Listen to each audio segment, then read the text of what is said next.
That needs to be stated. No matter any amount of posturing, Mr. Spencer, he was still a racist at the time. I wanted answers as to what happened to my daughter, so I went looking for them. I watched the movie 915. For the price of a movie ticket, I saw the torture of my baby. None of this had been revealed to me, her mom. Beforehand, I had to educate myself on the death of my daughter. I saw my baby dragged by her feet after sustaining a bullet wound by 2 policemen over and through another victim's blood, while her blood left a trail behind her. She had only given birth 2 months and 10 days prior to this, so I only imagine the pain she was going through.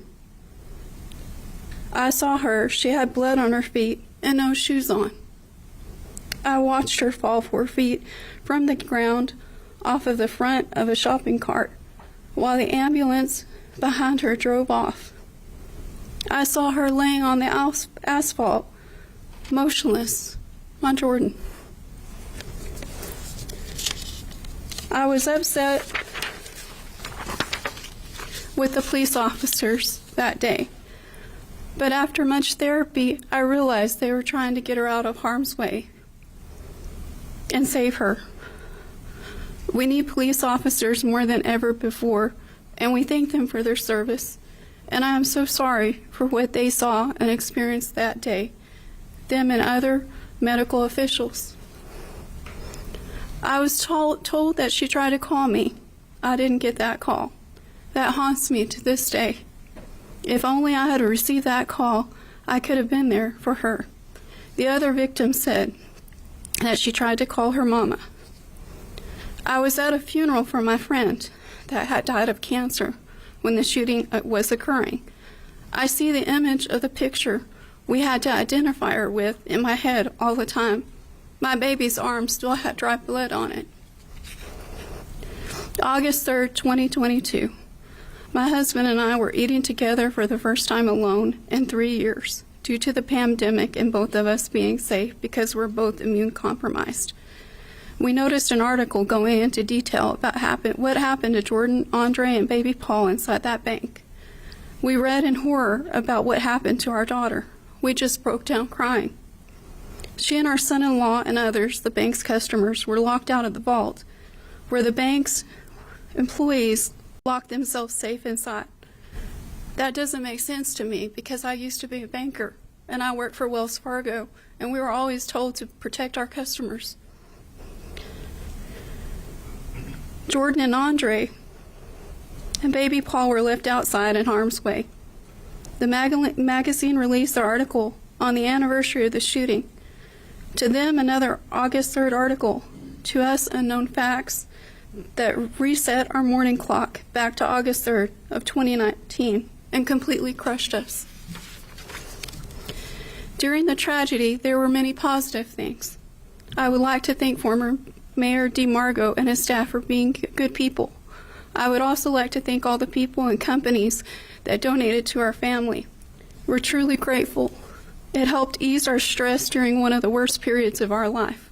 All the people of El Paso who showed up and supported us and around the world. We are no strangers to tragedy. In April of 2015, my youngest daughter, Lita, endured a head injury. January 27th, my middle daughter, Ashley, had heart surgery. May of 2019, I was diagnosed with multiple sclerosis. I'm still fighting this every day. I go to receive infusions as needed to help with its stress. Stress affects MS, so going through all of this has affected my health. August 2019, we lost Jordan and Andre. December of 2019, my middle daughter, Ashley, had a stroke due to all the stress on her recently repaired heart and from losing her best friends, Jordan and Andre. 2020, my husband was in an accident. We were told by doctors that his accident was caused by his body experiencing the trauma of the loss of his daughter and all the stress that ensued. When it initially happened, I stood outside his ER room and was told that they thought he might have tore his aortic valve and that if he had, he was not going to make it Thank God he didn't. He had blood streaming from his head and hands, and his only thought was for me not to see him like that, and to fight to stay here for the kids that are left behind. He was in ICU for a week. He had to wait 2 days for the surgery to repair his back. If the damage would have been only one vertebrae down, he would have been paralyzed for life. He learned how to walk again at the same time baby Paul learned how to walk.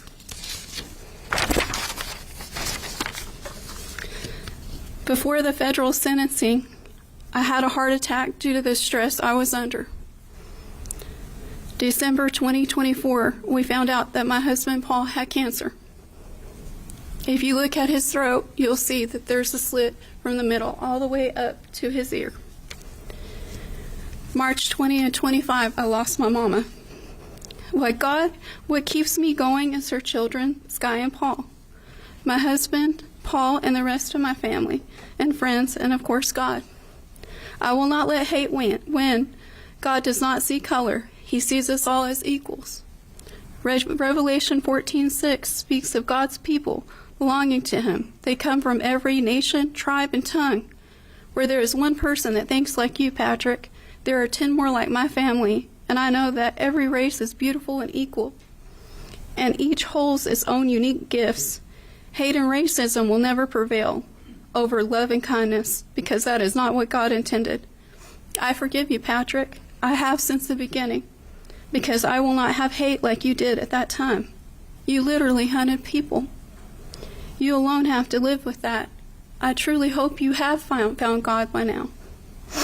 I have days where my mind wants to think she's going to walk in the door and come and eat with her babies, and this has all been a very bad dream. But then I know the truth. That door will not open, and she will not say, Mama, I'm here. Not yet. I want her to see Sky bring home a paper from school where she has made 100 and see how proud of herself she is, and give her daughter a hug and see how smart, beautiful, funny, confident, resilient she is, just like her mama. Paul is smart, loving, and funny like both parents. I want her to see her dad play with Paul and laugh and see how close they are. And when Dad tickles him, he laughs and says, Do it again, Papa, do it again. Sky and Paul play with their cousin Jordan and Lincoln when they come into town, and they are big-time buddies. Seeing all this helps us heal. I would want Jordan here to see her children playing together and hugging each other and saying, I love you, brother, I love you, sister, but she can't. Sky will just randomly say, you know, my mom and dad really love me and I miss them. I want to hold Jordan and say everything is going to be all right, but it is not. Not now, at least. Her sister Lita had a son and named him, of course, Jordan, and then later on had Lincoln. Jordan did not get to be the amazing aunt I know she would have been. That was taken from her, too. Her sisters missed calling her for advice and spending time with their big sister. That was taken, too. I see my strong 6'1" husband of 31 years just break down and cry, sometimes because he misses his oldest baby girl. I will look at him, and he will have tears streaming down his face. The tears are a reminder of all the loss and suffering he has experienced. He misses his football watching partner. They would watch the only team that counted in our family, the Green Bay Packers, and she would yell just as loud as her dad, Go Pack, go. Even married, all of our daughters are loyal to the Packers because their dad raised them right. She was also one of his mechanic's assistants. She and her dad would change the oil and brakes together. He taught her this in the event she would know how to if something were to happen to him. I miss her. Laughing with her, spending time with her, cooking for her and her family. Memories come flooding back. One time, she took me and my other daughters to help her look for a car. And we showed up, and the guy that was selling the car, we asked him, we said, is this a good car? And he said no, but we still looked at it. The car was missing a door on it, and Jordan still wanted to test drive it on the freeway. The guy selling it offered to hold the door on while we drove. We didn't. We all started laughing, but that was typical Jordan. She was wanting to save a buck, and she knew no fear. I know I will see her and Andre in the future. That is the promise God makes. On some days, God walks next to me and holds my hand. On the really bad days, I know He carries me.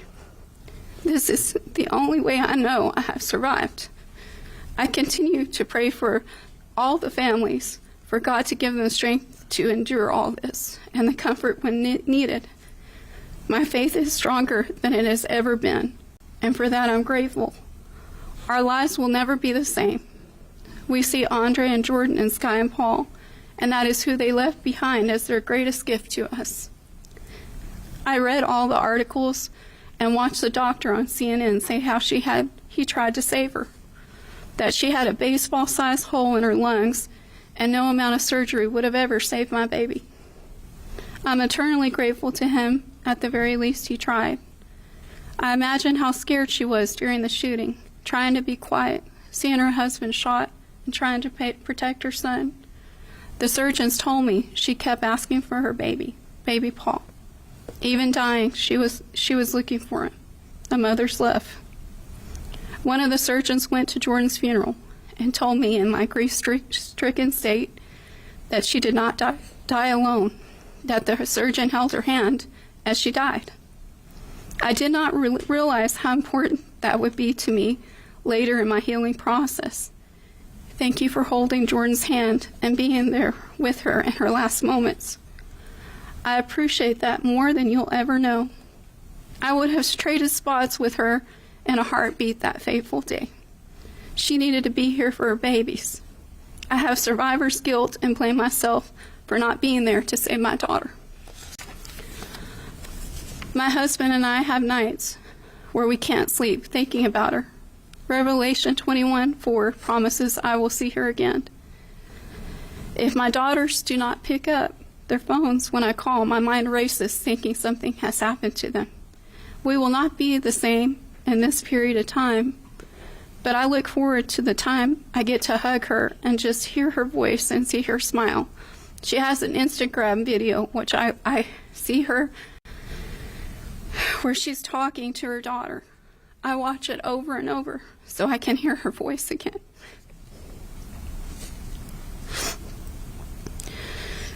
When I have a procedure or a surgery, and I've had many these past 5 years, I get to see her every time. She comes to see me.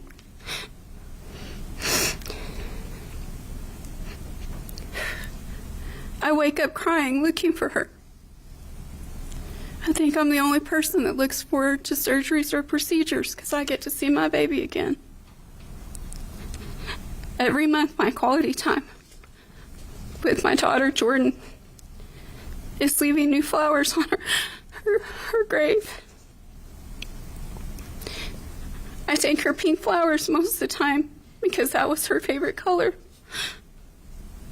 I tell her about her babies, her dad and I, her sisters, and their lives.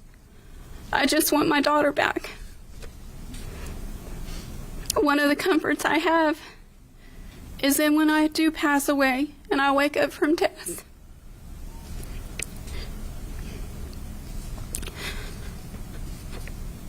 my grandma, my mom, and my daughter will be waiting for me. And for that, I will be happy. But I cannot go yet. I need to live for her and her babies. My family and I are serving our own life sentences with you, Patrick, without our Jordan.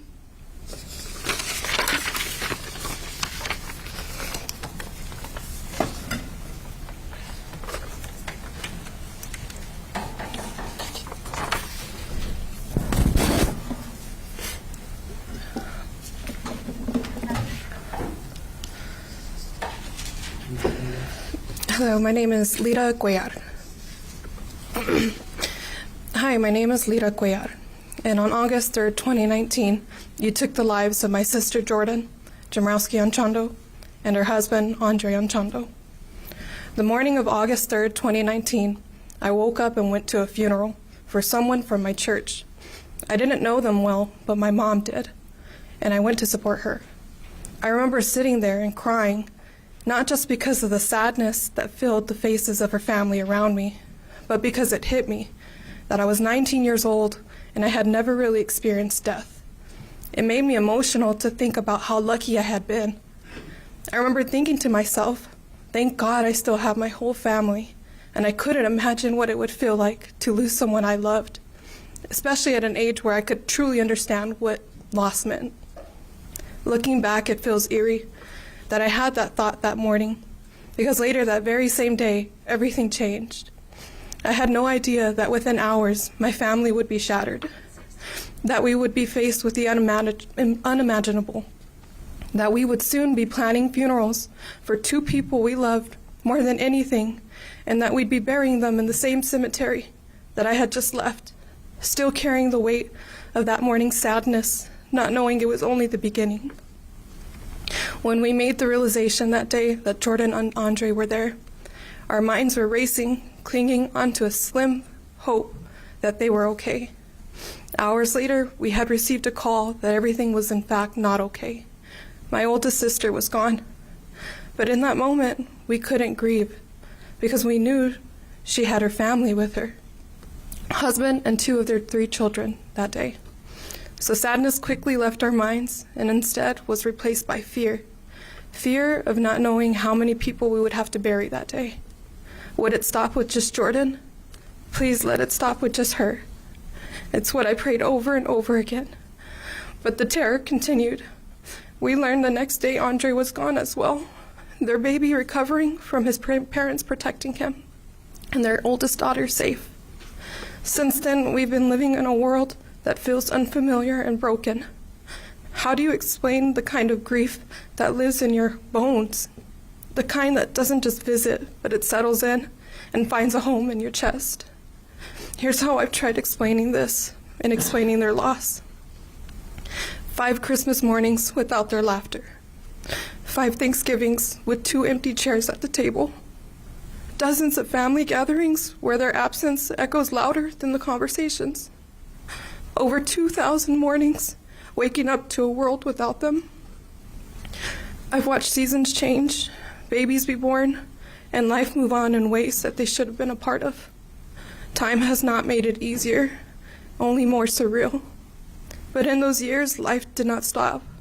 It kept going. I got married, a moment Jordan should have been there for, crying alongside me with tears of happiness. Yet instead, I have a thread of sadness laced through my happiest moments, carried by the weight of her missing from them. Then came my babies, 2 beautiful boys. My oldest carries her name, because this is all I could give to him of her name. Not her hugs, not her laugh, just a name, Jordan. I moved away because everywhere I turned I saw them, and the neighborhoods that we drove through, blasting music and singing at the top of our lungs, and the faces that looked like theirs, and memories that wouldn't let me breathe. I didn't move to start fresh, I moved to survive, because staying felt like I was slowly being crushed under the weight of what could be. The city felt too loud and too quiet all at the same time. I couldn't heal in the same place that broke me, but leaving didn't make the pain stop, it just changed it. I carry guilt some days for not being closer. I carry guilt for choosing space when I know my parents are still living at the center of it all. But I was drowning, and that's what grief does. It isolates you. My parents now wake up every day to parent children who are grieving their mom and dad. All the while, they themselves grieve their own daughter and son-in-law. They do everything they can with grace and strength, but I know that they're tired. I know that they're heartbroken. I've watched them age faster than from grief. You have created a lifetime of pain for us. You have changed every tomorrow that was supposed to include them. And now all I'm left with are pictures and memories of them. Sitting here trying to explain what it feels like to have your heart ripped out twice. They deserve birthdays, anniversaries, children, growth, peace, because they were worth more than just 2 names on 2 headstones. They were my family, my people, and now there is a piece of me buried with them. For Jordan and Andre, I hope you remember them in every time you sleep, because I remember them every second I'm awake.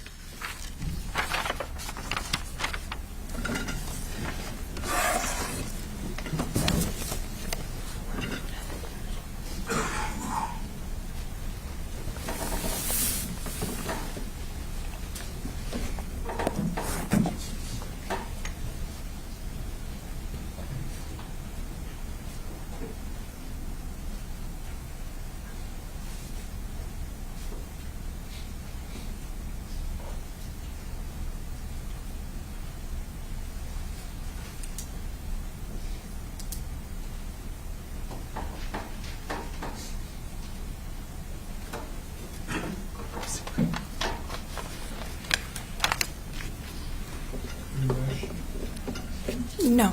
You're speaking over here. No. I'm Stephanie Melendez. Stephanie. Melendez?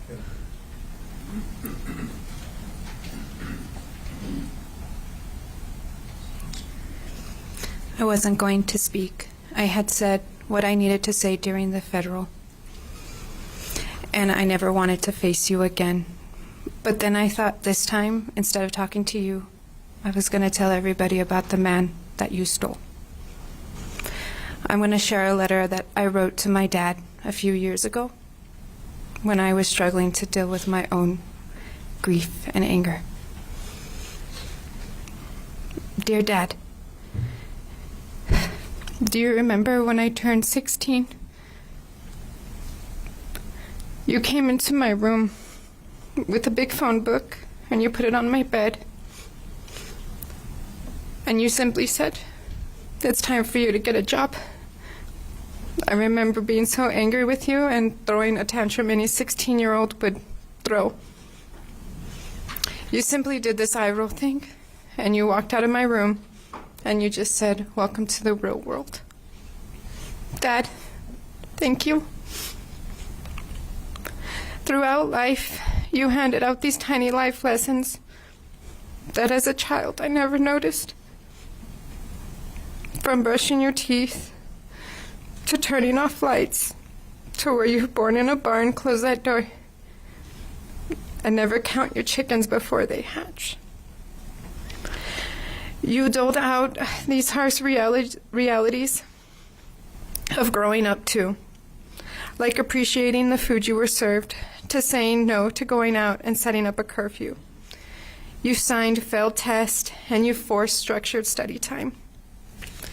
You sat and you held me when a friend died, and I learned just how cruel life could be. You taught me how to respect others, even when they didn't respect you. You sat me at a computer and taught me finances and how to manage money. You did the Donald Duck voice in the kitchen when you taught me how to cook.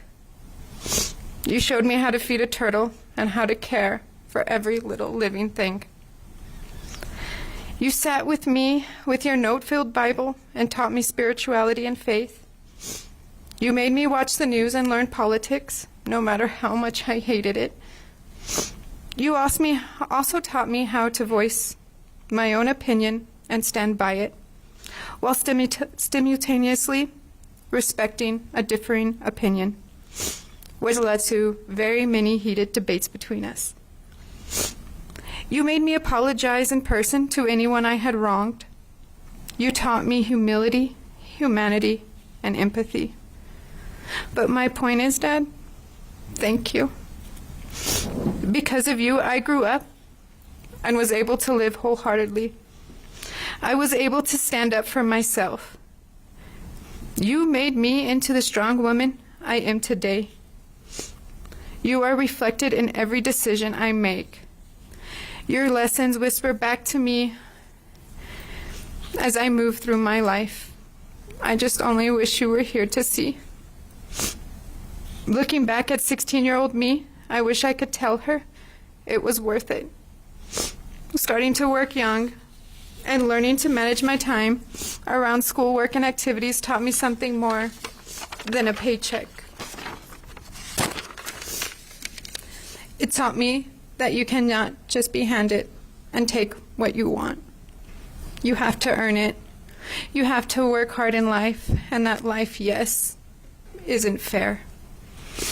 Dad, I wish I could sit this out and talk to you. How much my eyes have been open these past years since you've been gone. I wish I could hug you and thank you for being the man that you were, for being the father you were, to truly show you how appreciated and loved you were.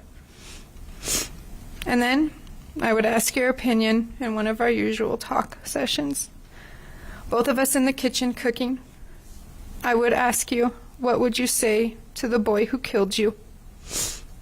Because truly, I don't know. Anger is too much inside of me for what he did to you, for what he did to all of us. How do I even start to express that? Or say what needs to be said? How do I handle this? I can picture you there in the kitchen, giving me all your attention. You always did, no matter how tired or busy you were. When we asked you something, you were just there. You would probably remind me of one of those mini lessons you taught me. What's happened has happened, and there's no changing it. There is no point in me holding on to this anger. There is no bringing you back. You're gone. I can, however, live my life in celebration of the man you were. I will share your story and your voice. My girls will grow and continue your legacy. You will be remembered. The boy who killed you, he deserves no more thought after this. That's when I knew what you would tell me and what you would say to him. You would be so angry, but you would say, he doesn't deserve any of our words. He doesn't deserve the time wasted on him. He doesn't deserve our thoughts, nor live in the shadows of everything we do in our lives. He isn't worth it. You will then tell me to live my life, to not let the anger ruin me. You will tell me to continue living and to watch my girls grow up and enjoy every tiny moment. You will tell me to teach them. You would tell me to teach them so that they may lead the next generation from the hate we felt that day, so that no one else will ever know what that pain felt like. I want this closure for us. I want to move forward and leave him and the courts behind us. I want to pass on life lessons to my girls just as you did, and remember the good memories with you and hand out those stories. I want your name to be known, not for your death, but for the amazing man and father you were. You gave yourself up that day, stood guard over them, shielded them. I hate that your last seconds were in fear and pain, but I know that the father you were and the one that I love, you would do it all again, without hesitation.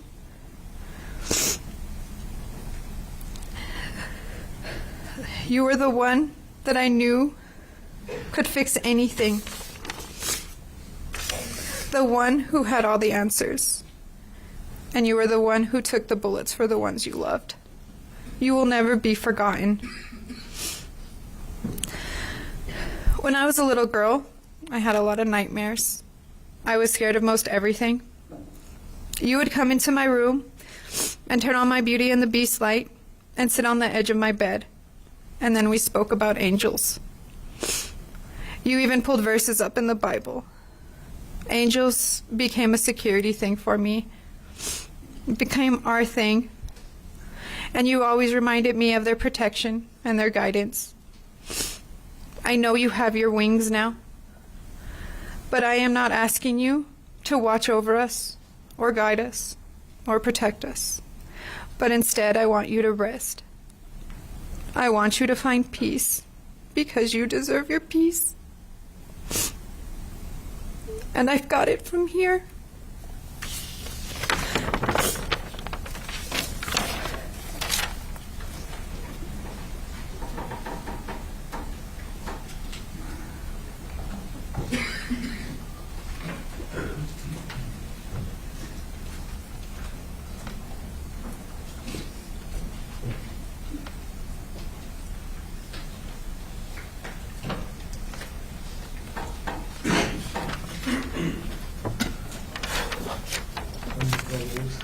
Raúl Beléndez.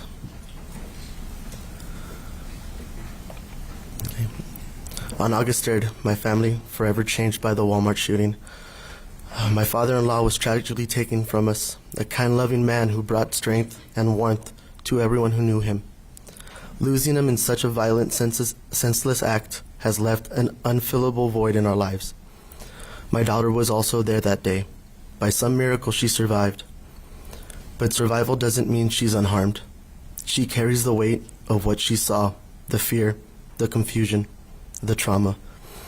And as her parent, watching her navigate this pain is heartbreaking beyond words. I am a veteran who served, fought for our country. I served this country with honor, with the belief that we were supposed to protect one another, to stand against threats, not become them. I never imagined that my service would be followed by a tragedy like this, not on home soil, not in a place as ordinary as a grocery store where families shop together. As for the shooter, I struggle with how to even put my feelings into words. Anger doesn't cover it. Heartbreak doesn't either. What he did was cowardly, the complete opposite of what I stood for in uniform. He took a man I respected, traumatized my child, and tore through the safety of our community. There's no justification, no devastation. Our family is left trying to pick up these pieces. We live each day balancing grief, gratitude for those who survived, and a commitment to never let what happened on August 3rd be forgotten.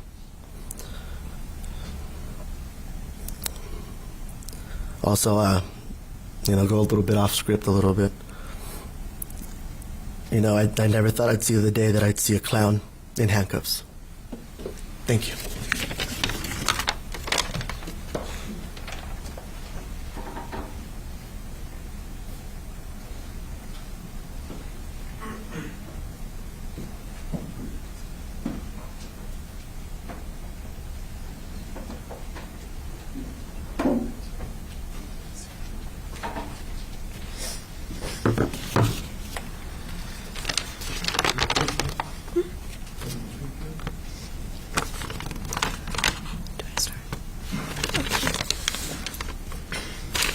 When I first got the opportunity to write a statement, I wasn't really bothered by it.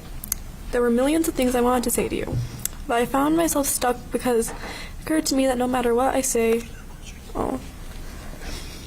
you won't care. Whether I yell about how you killed 23 people or how badly your mental state is, it does not matter to you. I came to this realization when I had this paper in front of me. All I wanted to do was make you realize how bad the actions you did were. But I finally got this realization that a boy who took away my grandfather or decided to ruin a peaceful Sunday morning, that person does not feel a thing. And with that realization, it was so much harder for me to write this. But this isn't for you. These words I'm saying aren't meant for you. It's meant for the 9-year-old girl who wanted to go shopping with her grandparents on Sunday morning. Because she would want to yell at you for hours on end about what you did to her.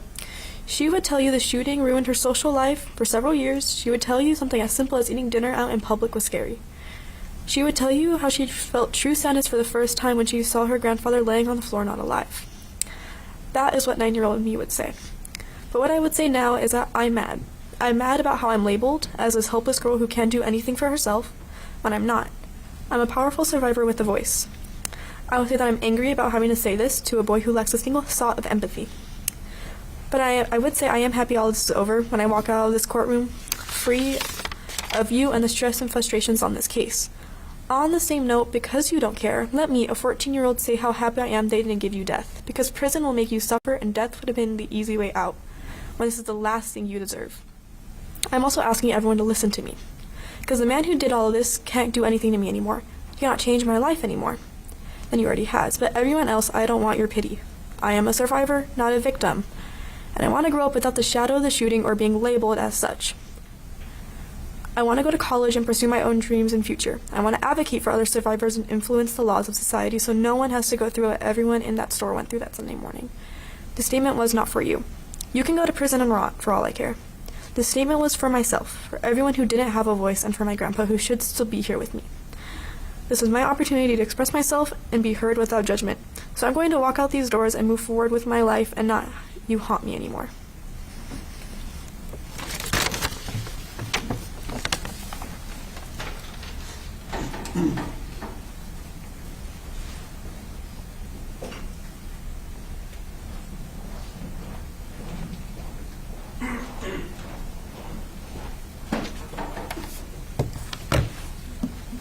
You're speaking for Ashley?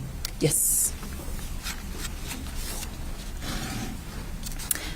This statement is on behalf of Ashley Salazar.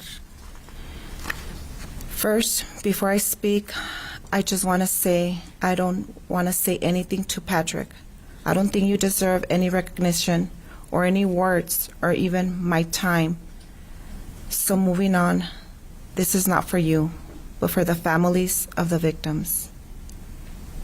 To the families of the victims, including my own, I wanted to express my deepest condolences for your loss. I know you probably hear that all the time, and it probably makes you feel numb to hear those words. But just know I have read and even had the opportunity to meet other families affected by this senseless act. And I'm so sorry, really, from the bottom of my heart and my soul goes out to every single one of you. It really was a tragedy, what happened to our loved ones. It was a heartless and cruel crime committed, was undeserving and unfair to be torn from the people we cared about. And my personal experience with what had happened, and I'm sure others feel the same. My soul aches every day losing the ones we shared our whole life with. I think about what happened every day since then. I will always think to myself, what could I have done differently? What could I have said? Or even I was there, what if I was there to do something different? But just so you are aware, I'm the sister and sister-in-law of Jordan and Andre Anchondo. Sometimes I wish you all would have had the opportunity to have met them. They were an amazing couple, an even better family. Not perfect, but as perfect as they could be. They really saved my life, and I owe my life to them because in the time that they were in my life, I'm going to be honest, I was struggling with myself and my own personal obstacles. They made life so worth living. They really did. When I was having bad days, they made them better. And I was depressed or feeling down, they would really do anything in their capability to make everything all right. And even when they unfortunately were laid to rest, they continued saving me by having my beautiful nieces and nephew. And I'm so beyond grateful to have had such a wonderful sister like Jordan, and even more fantastic brother-in-law like Andre. I haven't told my family this, but I remember the day after they passed. I was so miserable. I hated life. I hated cruel people. I hated everything at that moment. I was angry, frustrated, and confused. I was even more mad at God. I kept wondering, how could He let this happen to me? Haven't I gone through enough? Why my family? In that moment, I didn't know what to do, and I was so upset with God. I started to pray, and at first I was angry, and I blamed everything on Him, but then I realized I was hurting and I was grieving. I wasn't thinking straight and apologized to him. I asked him if I could just see them one last time. I was so appreciative, even if I couldn't even talk to them, but just to see they were all right and I would be happy. And in that moment, I didn't realize it at the time, but I fell asleep. And in my dream, I got to see Jordan and Andre again, and they gave me the biggest hug and the widest smiles. I remember them they used to have. I began to cry because I missed them so much, and then I heard them laughing, and I forgotten. I talked to them just like we used to talk, and I told them how much I missed them, how much I loved them, how sorry I was that I couldn't have been there to save them. I told them it should have been me instead of them. And they just listened, and they told me they loved me so much and how much they miss Mom and Dad and their kids and my other sister too, and Andre's family as well. But overall, they said not to blame myself for what happened. And they loved me and the family, and to take care of each other and do not forget about them. I remember I told them, how could I forget you? Oh my God.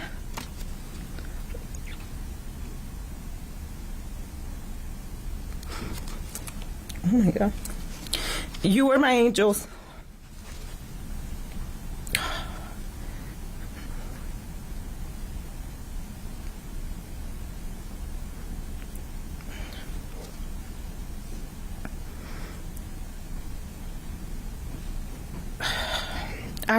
After I woke up, nobody was awake at that time, and I barely cried because I was hoping everything else was a dream.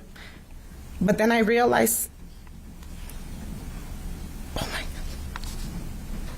it was all real and it all happened. Then I also came to the conclusion, even though it was the exact answer I was looking for, it was what I needed at that moment. Overall, I hope each of the victims' family also come to find the answers, the justice, and the overall answers they are looking for during this trying time. I know grieving is hard on all of us, but I pray your grievance eases over time. May the victims never be forgotten, and your love for them live forever. Thank you for your time, and just know El Paso hasn't forgotten you. That's it. Thank you.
Yes, sir. Or do you want to hold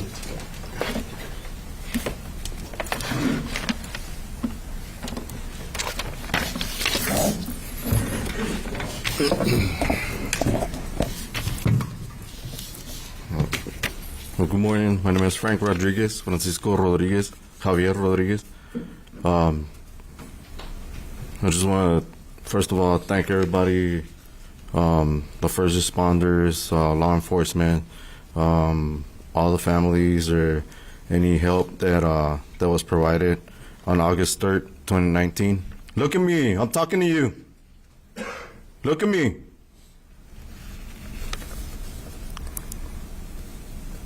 So on August 3rd, 2019, my life was changed forever. My friends and my family, our life was changed forever. The victims, all their families, all their friends, in the city of El Paso.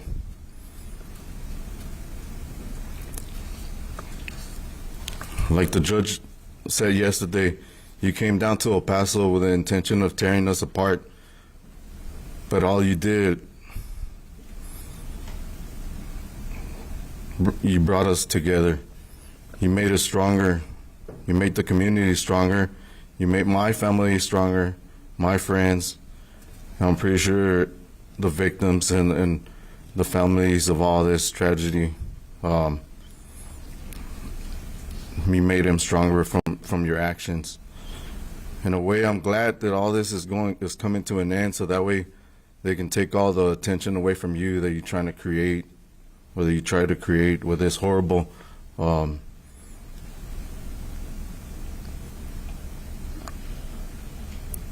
with your horrible intentions that you were trying to do, to accomplish.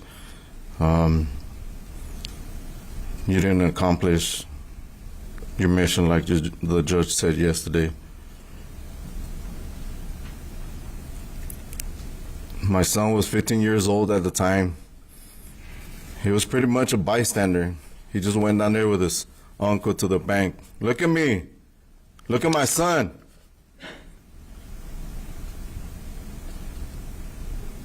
You had the balls to come down here and do what you wanted to do, right? Look at him. I'm only asking you 2 minutes. 2 minutes of your time. You had over 10 hours to think about what you were gonna do.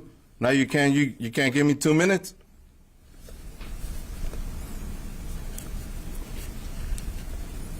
Thanks to you, now I go to the cemetery with my family on my son's birthday.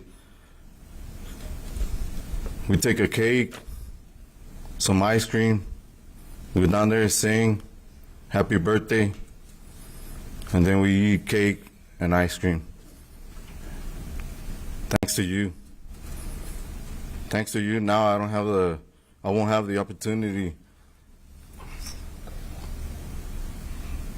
to punish him, to give him guidance. The goals. Thanks to you, his goals are gone. Everything vanished on August 3rd, 2019 because of you. A 15-year-old that had a lot ahead of him.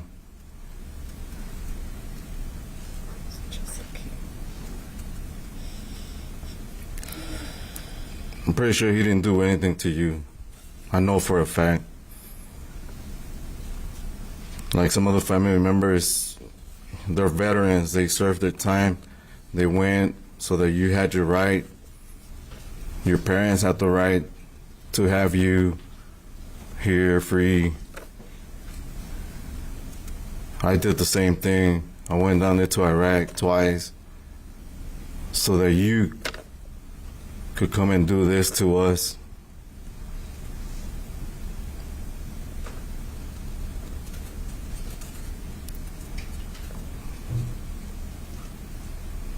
I would have never thought that, I went down there, put my life in danger, to protect us here, the U.S., our country, and for somebody inside our comfort zone come in and do all this to us.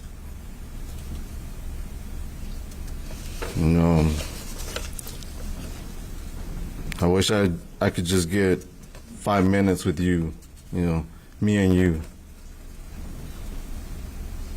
and get it over with.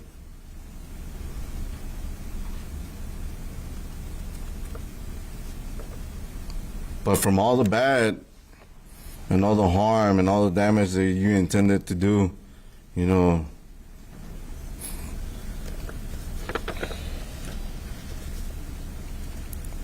I have to focus on the good stuff, you know, what came out of it. It's hard to see the good that came out of this horrible situation from your actions. You know, I speak for myself. It brought me closer to my kids, my family, my friends. You know, I feel bad for them because now every time they go out, I'm asking them, hey, where you at? Make sure you pay attention, stay alert.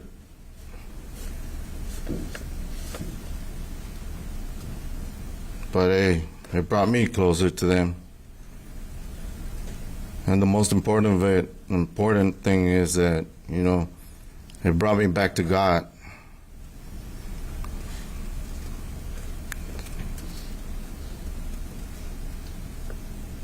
So I know for a fact my son is sitting next to God, and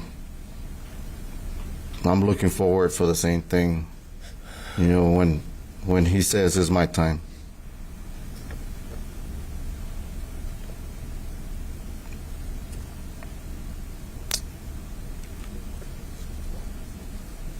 You probably think that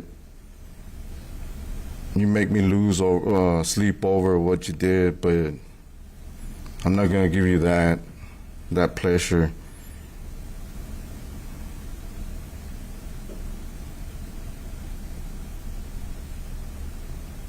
I know he's in a better place, and all this, like I said, I'm glad it's over, because that way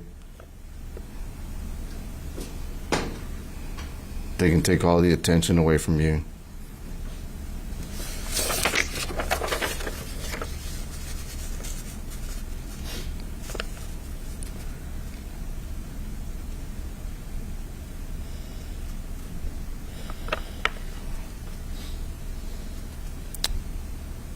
You know, you'll have plenty of time now to think about it, think about everything that you did. For a very, very long time. And I'm pretty sure you will lose some sleep over it in jail. You'll have plenty of time to think about what you did and everything on your cell, on your 6x8 cell. You know, I don't wish you bad. You know, your time will come when God says it's your time.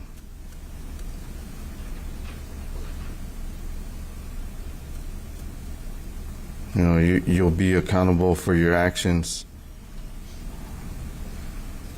to Him.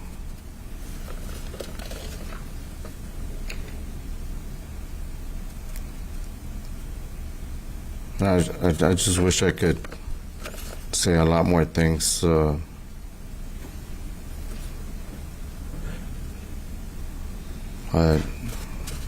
that's it. That's all.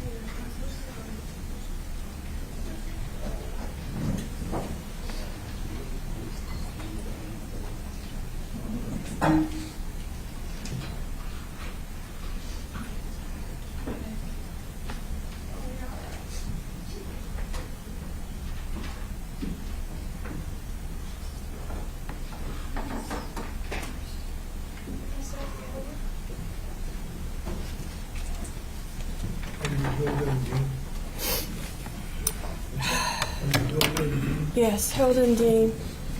Hi, remember us? We told you we'd be back, didn't we? Yeah, we did. And we're back. So, eyes on me. It's the least you can do. These people out here, and it's disgusting. First thing I want to say to you, it is I wrote something down, but I just don't. First thing I got to get off my mind, it is disgusting that you could not even say, get your lawyer to say to these people that you are sorry for what the hell you did. The hell you did. You at least say this, sir. They did more for you than you did for them, you asshole. They did more for you. They saved your fucking life. And you can't say you're sorry? No, he deserves it.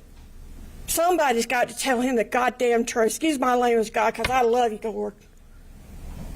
You couldn't even put in your statement. You made a political statement. Good job. But you couldn't say you're sorry. Are you sorry? Did you accomplish any damn thing?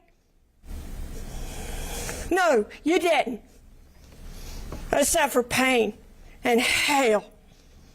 I've been doing this off and on, me and my husband, since I met this beautiful man that Miss Margie Ricard gave birth to, and the God gave me.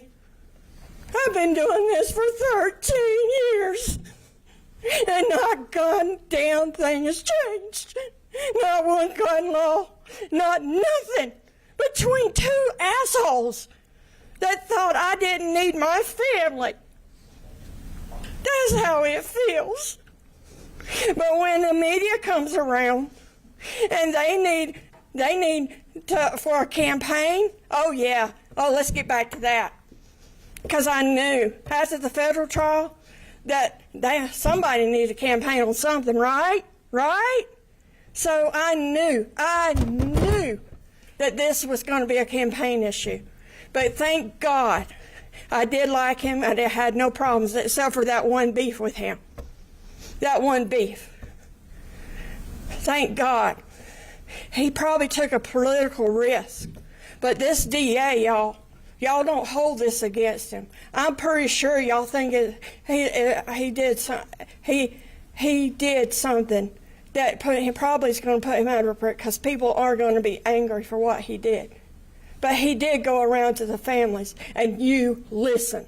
Finally, somebody damn listened to us and didn't put them through a murder trial, because I've been through a murder trial, and I know what it's like to sit at that table and watch your family, how you hear them when they're getting shot. Just like she did on that movie. Oh yeah, that's great too, by the way. By the way, some asshole out there made money off of us, off of our pain and our suffering. The media made their 5 minutes go. I have begged for off and over 13 years. 13 years. I have begged the media, stop it. Stop putting people on TV. Stop it. And they keep doing it. I have asked and asked and asked people. Sorry if I feel angry. I'm not going to apologize for being angry. I have a right to be angry. I have asked people over and over, and I ask politicians, and I know people, because that's what happens when you're in this for a very long time. You get to know people. And I've asked people, I have asked over and over this one question. If somebody is sick, why the hell do they have a gun in their hand that can hurt somebody? Why? Somebody, please, God, if somebody could just tell me why. Why this is. Why this is. I wrote some things down, and I'll get to that. But I had to get this off my chest, because I thought, it dawned on me when we was coming to this was going to be my last time. This was going to be my last time in court between two murder trials. Not just two murder trials, two fucking mass shootings. Not one, let's look again, two. in 2 different states. And there again, nothing has fucking changed. You're disgusting. You are disgusting. And I feel bad, and this other part of me feels bad for you. Feels bad for you. And because you're a young man, and you threw your damn life away. Just like that asshole that did it in Alabama. He threw his life away. For what? Nothing. Nothing. You're not going to know what it's like I do, to go down the road in a beautiful convertible. I got a pretty car. Beautiful convertible. Singing and singing and enjoying. You're not going to know what it's like to hold your grandbaby, your sweet little grandbaby, in your arms. To watch your kids fall in love. Also, you rob them of that. My husband asked me, he said, one time, he said, why does it bother you about my mom? You didn't know my mom that long. I said, but I was getting to know your mom. And he robbed me of her. I was robbed. I was robbed of her. She was a sweet lady that had a hard life. A hard life. And bless her heart, she just found out. She just found some peace in El Paso, Texas. For the last few years of her life, she finally got a little bit of stability and a little bit of happiness of all the moving and all the hell they went through. But they were repairing their relationship. Not only did you rob us, me, you robbed him. And all that sweet old lady was doing was standing and just trying to get her little old check, cash. Everybody. I've been to Walmart. Oh, yeah, I did that too. I've been to Walmart, and I talked to the people that knew her, and they said that they looked forward to seeing her come in because she had such a nice heart. She was kind. And the sad part, if you would have, probably the majority of these people in here, they would have helped you. They would have helped you. And I don't really buy it one bit after I sat there and analyzed. Yeah, you get analytical too after this too. Analytical. You had plenty of time to go get some damn help. And don't tell me you didn't. Because you could have Baker acted your ass. All you had to do is just go to a hospital. Because I've worked around in hospitals for many, many years, and I know this. You could have worked in a hospital. Went to the hospital. Baker acted your sorry ass, and they would have put you in for 3 days, and they could have evaluated you. But no, you had more time to go buy a gun. To buy a gun, you had to plan this. You had to go buy a gun. You had to drive 9 hours here. You had to drive. And I hope that Subway sandwich tastes really damn good to you, because it's probably the last best food you'll ever get. Because I used to work in a jail. I used to cook the food in the jail. It tastes like shit. Really does. And by the way, I want to thank the people in the jails, the officers, but I also want to thank those correction officers that put up with these assholes every day, because they don't hardly get any respect or hardly somebody come up and say thank you. And I just want to say thank you, because God knows I got enough of you. It's been kind of a, this will shut up a minute, but it's been kind of a parallel week for me. I went for somebody that's about your age, watched him graduate from the police academy. Oh yeah, with honors. And then I had to miss I had to miss 2 days because of you. I had to miss 2 days because I had to come here with my grandbaby, which automatically just pissed me off. But the one thing I want to leave, 2 other things I want to say, a few more things I want to say, and I will get out of the way. I was pleasant enough to meet some, this has all been the bad. But I want to tell y'all the good right quick like. During my 13 years of doing this, I have met some beautiful people. And I've been through a lot of beautiful things. I've helped put Memorial Garden in place. I've seen I've seen people come together like no other. I don't talk about you, hardly. I talk about the love that everybody had for everybody. This country came together. A lot of times we're all divided, but we all come together. We came together just for a few minutes. Just for a few minutes, we came together. I hope you're sorry. I really do.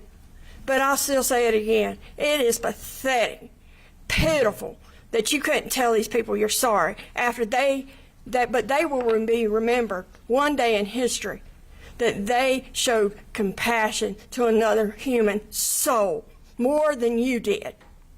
And that's one thing I will take with me for the rest of my life, that they showed more compassion than they were showed. Because if it hadn't been for us, and we went the other way, you would have fried one day. I promise you that. So I hope you rethink that before this is over. And at least tell these people that you are sorry. They might not care, but one day that you're sorry. That's the least you could have done for these people. And another thing, two more things. I can't end my conversation without mentioning these two beautiful people that I've met out of all the other people I've met. One is my mother. When we told her, I said this in a federal trial, but I think it's a story to share. When we told her that we went and told this frail old woman that was sick that her daughter had died along with three other people. Three other people. You know what she did?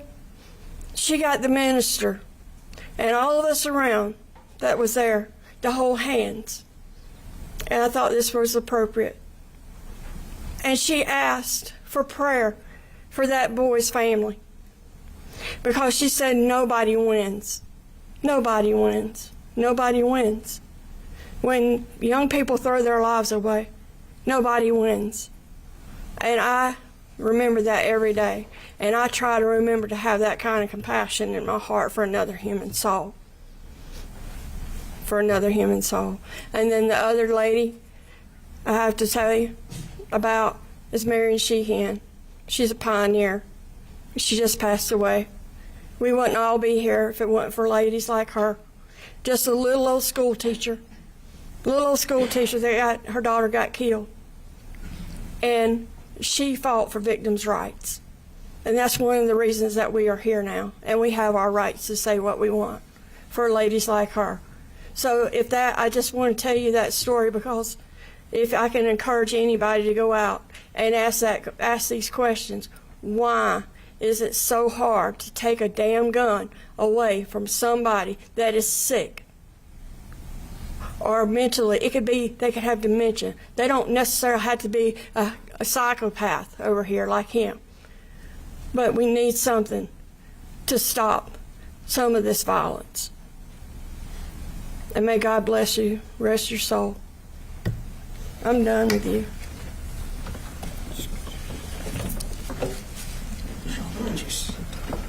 I didn't know if you wanted me to change spots with you.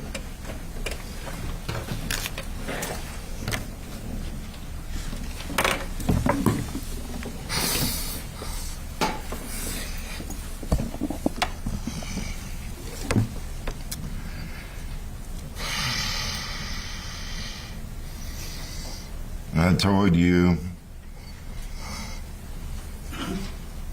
the last time I saw you, I'd see your face again. Well, here I am.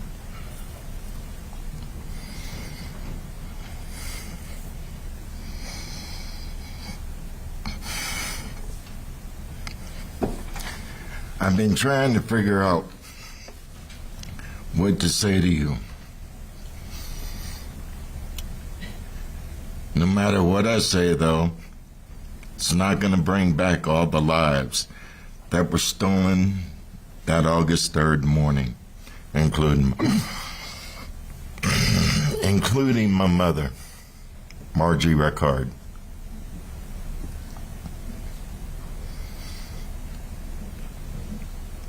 Not only were lives taken, but many were left traumatized and scarred for life.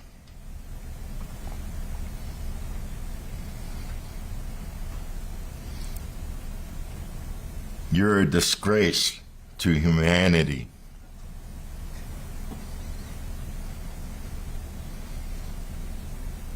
And to your family.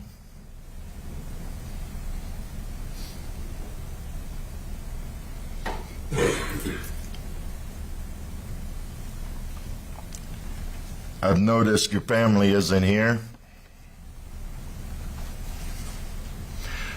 They'll probably have to hide for the rest of their lives because the evil you brought upon their name.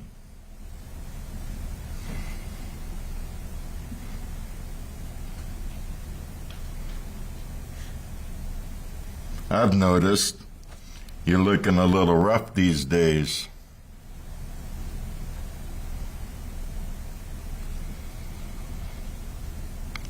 It could be you're trying to scam the system still.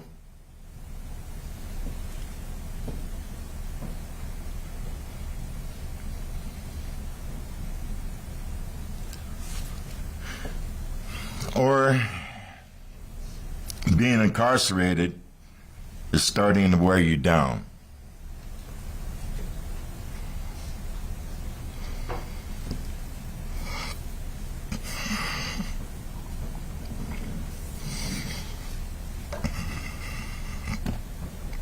I hope that what you've experienced these past 5 years, going on 6 now, is 100 times worse for you when you go to prison.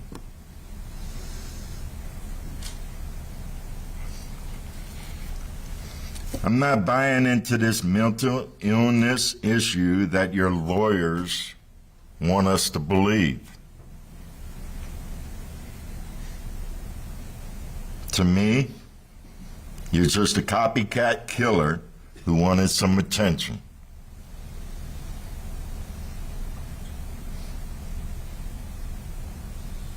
You may have succeeded in getting life in prison instead of being sentenced to death.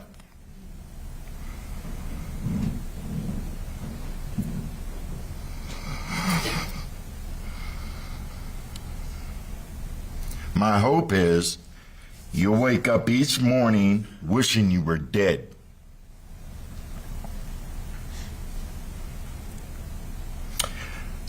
To the media, my opinion is we wouldn't have copycat killers like this if you didn't air them on the news. I also want to believe that no decent human being wants to see garbage like this aired. This is real life. It's not a movie.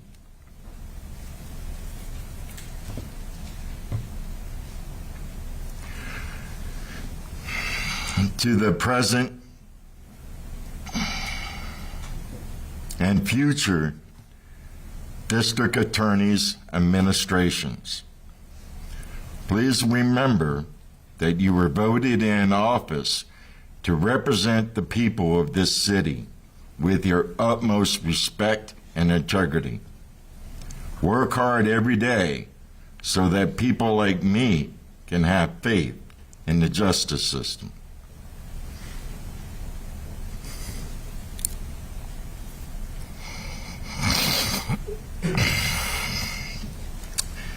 To the system itself, it upsets me that this diabolical scum has the right to representation when you and I know he deserves death for his crimes.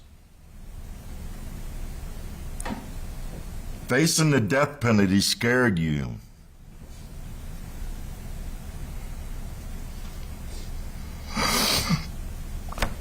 every day for the rest of your life, you're going to be living in constant fear. Every day. Which is worse? Death or living in fear?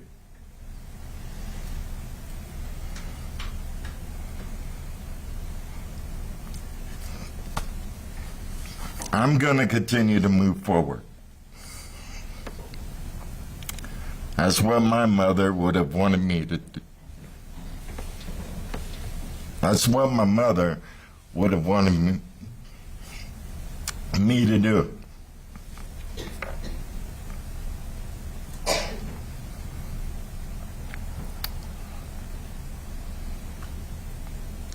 I'm married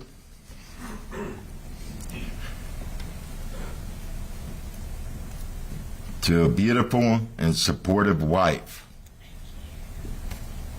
She's a little feisty, as you can see.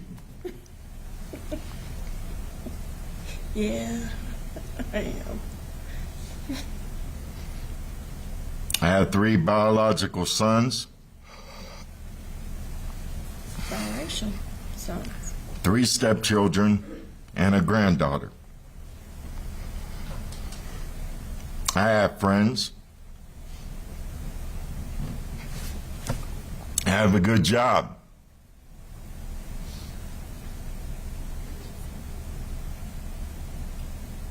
I get to ride down the road in my little convertible and enjoy the fresh air. I have a life. I have a life. Your life is going to be taking orders from people you barely know. Taking orders right now from your lawyers. You haven't moved 1 inch since I've been in this courtroom. You're sitting there.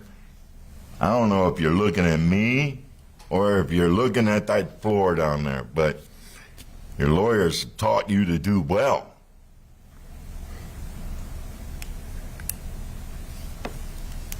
Like a little dog, take orders.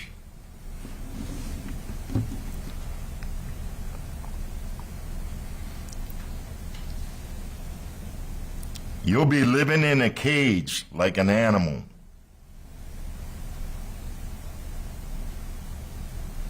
Think about that. Living in a cage like an animal. Eating food that I wouldn't give to my pets. Living in chains. And again, living in constant fear. This is the life you'll live now because of your crimes. The Mexican Latino population will continue to grow and live life to its fullness and thrive while you rot in hell.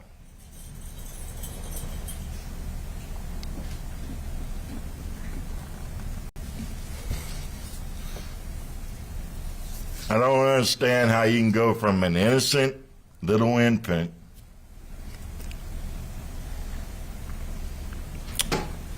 to being the monster you are.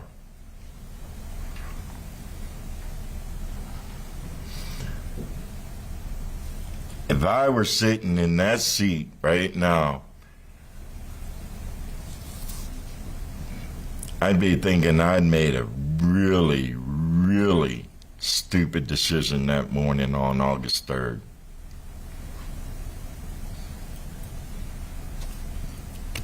You gave away a life that could have been prosperous, could have done a lot of good things maybe. But because you wanted to be a copycat killer who didn't get enough attention from your mommy or your daddy or whoever, you decided to go out and kill 23 innocent souls. Didn't deserve it. You're going to wake up every morning. I don't know how you cannot think about that.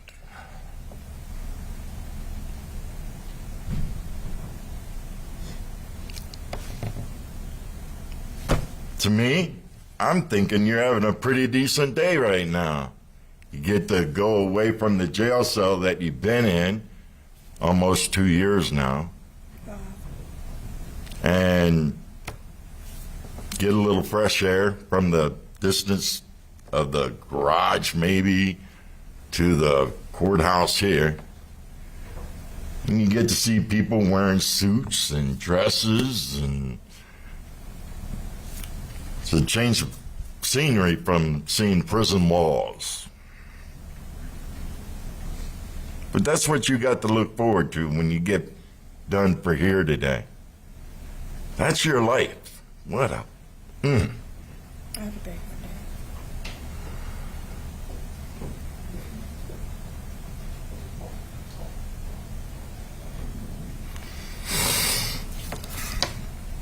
There's so many things that I would like to say, but I really...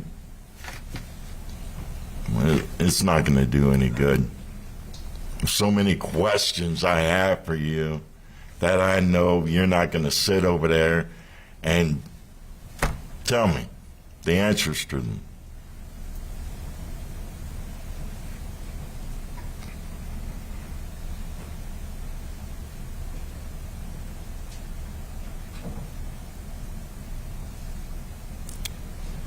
I forgive you, though.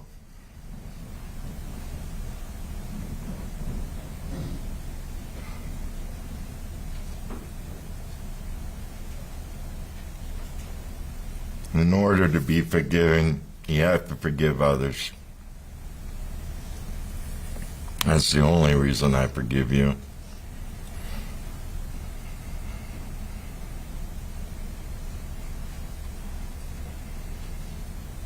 May God have mercy on your soul.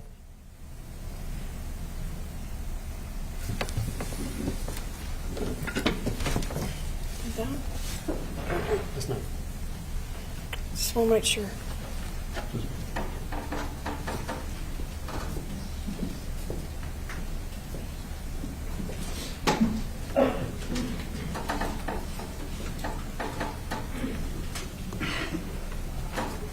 Are you here? Yes, sir.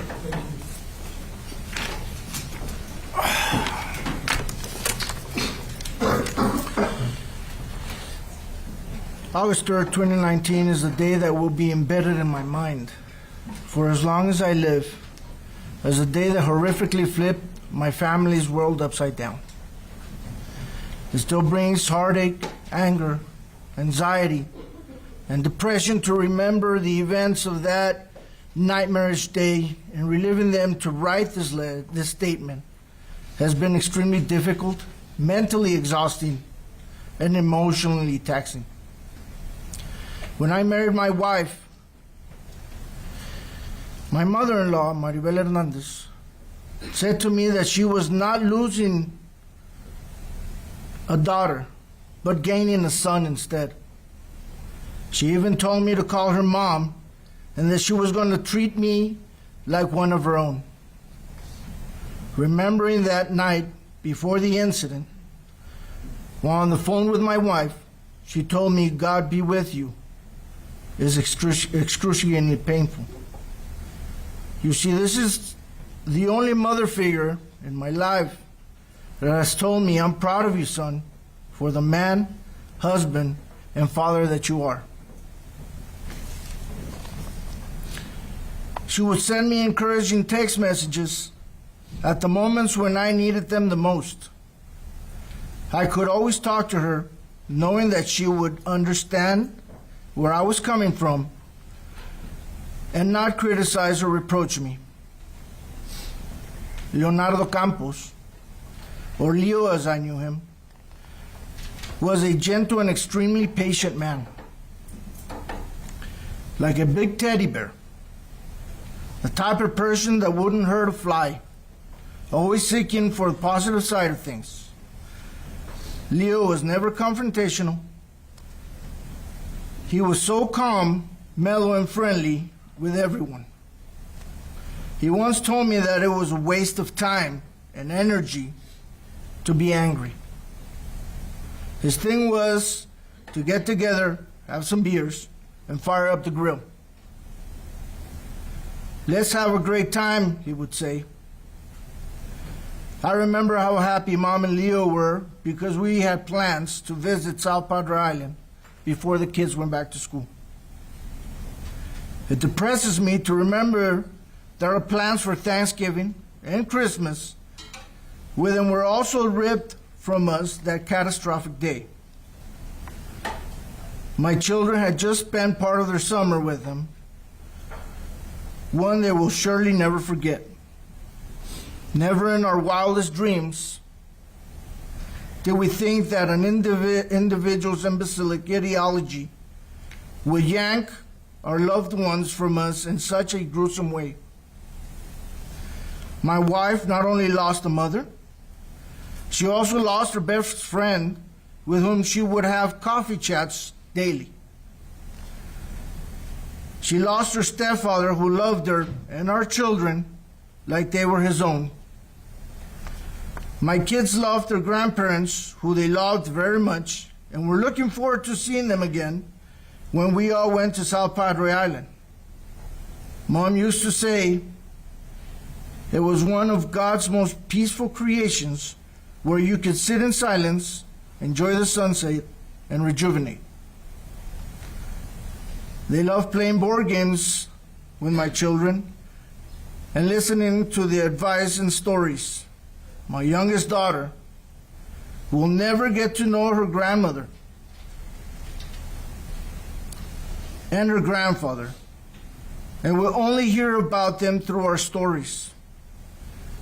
She will grow up only to find out that a mentally deprived loner stole her ability to experience the love her grandparents had for her. My family must live with the heartache and pain that comes with their absence daily. Mom and Leo were the type to share what little they had with anyone who needed it, regardless of where they came from or what they looked like. They would always say that we had to love God's children as He loved us. Praying with people without shame or hesitation, anytime and anywhere that it was needed. Trust in God's plan, they would say. Things will happen on His time in accordance to His will. I struggled with this after that horrific day, being a hardcore advocate for the death penalty. Then out of nowhere, our good Lord Jesus Christ called me to complete my holy sacraments. After months of prayer, reading the Holy Bible and asking God to guide me, to give me divine wisdom and understanding, I started to build and strengthen my relationship with God, and that is when it dawned on me. The only way to honor Mom and Leo is to serve Jesus Christ and attempt to follow in His footsteps, using this platform to reach out, telling all of humanity to wake up, to open our eyes and realize that we're all God's children. We need to stop thinking that somehow we're different only because of the different shades of our skin pigmentation. Everyone is part of one race, the human race. We all have the same organs, breathe in oxygen and exhale carbon dioxide through our nose, eat and drink via our mouths. God created us in His holy image and sent His Son, Jesus Christ, to live among us and set the example of how we were to treat one another. Jesus taught us through His actions to treat each other with humility, patience, compassion, and forgiveness. It's through service and love for one another that we draw closer to God and eternal life with Him in His holy kingdom. It wasn't until I fully gave myself to the Holy Trinity that I realized evil is the absence of God, and everything is possible only with Him in our lives. We must all seek to strengthen our relationship with our Creator, and I hope that one day you, Mr. Crusius, realizes this and truly repents. I invite you to truly and honestly seek and start a relationship with our Lord and Savior, Jesus Christ. For you too will one day have to answer to Him on the day of your true judgment. If Jesus was able to forgive Judas, who betrayed Him, and even wash His feet, even Longinus, the Roman soldier who pierced Jesus' side on the cross, was forgiven by Him and eventually canonized. I choose to live a life of peace, love, humility, and compassion, and tranquility. Then in the name of Jesus, I forgive you, and may God have mercy on your soul. Amen.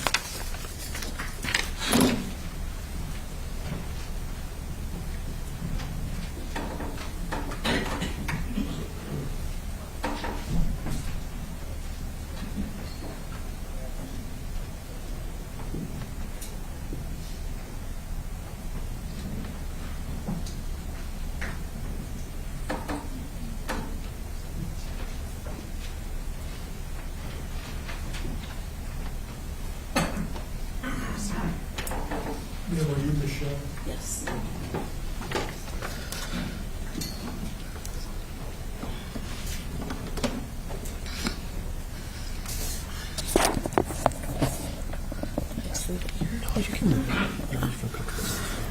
Okay. My name is Michelle Grady. I am a survivor of course, the August 3rd terror attacks on our city. And August the 3rd, although it was a hot and sunny day, we received a dark cloud of hate over our beautiful city. While I was out grocery shopping, I stopped to donate money. Well, I intended to stop and donate money to a group of children's soccer team. On my way out the store, that is when the shots rang out. And chaos took over all the surrounding areas. As I was shot for the last time, I hit the ground, and one of the workers, a Mexican-American man, came out at some point, helped me, wrapped his clothing around all of my 4 wounds to help stop the bleeding, and stayed with me and gave me words of comfort, although he didn't have to.